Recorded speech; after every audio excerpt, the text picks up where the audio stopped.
کامل علم کامل اس وقت ہوتا ہے جس کے قال میں حال شامل ہو. اگر دونوں شامل نہیں ہیں تو علم ناقص رہتا ہے. اب یہ جو بات میں نے عرض کی، اسی کی تائید ہمیں حضور نبی اکرم صلی اللہ تعالیٰ علیہ وآلہ وسلم کے اس ارشاد مبارک سے ملتی، جس میں آپ نے فرمایا العلم علمان، علم فی القلب وعلم علی اللسان، فاما الاول فذاک العلم النافع واما الآخر فذاک حجت اللہ علی ابن آدم. علم دو طرح کا ہے.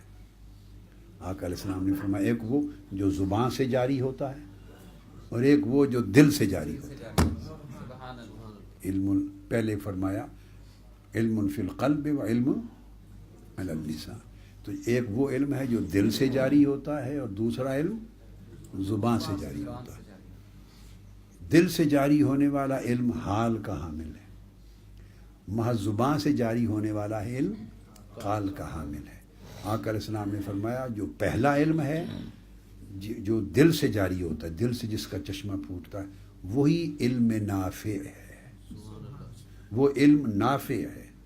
اور جو محض زبان سے جاری ہوتا ہے وہ علم حجت ہے.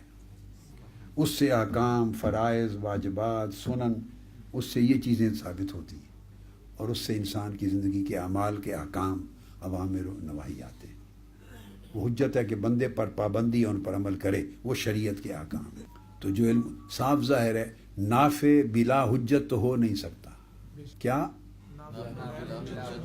تو جو علم حجت ہے وہ بوجوہ غیر نافع ہو سکتا ہے. جو علم حجت ہے وہ بوجوہ غیر نافع ہو سکتا ہے، مگر جو علم نافع ہے وہ بلا حجت نہیں ہو سکتا.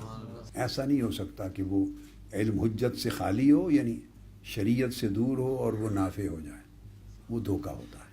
تو وہ اس میں شامل ہے. تو فرمایا نافع علم وہی ہے جو دل سے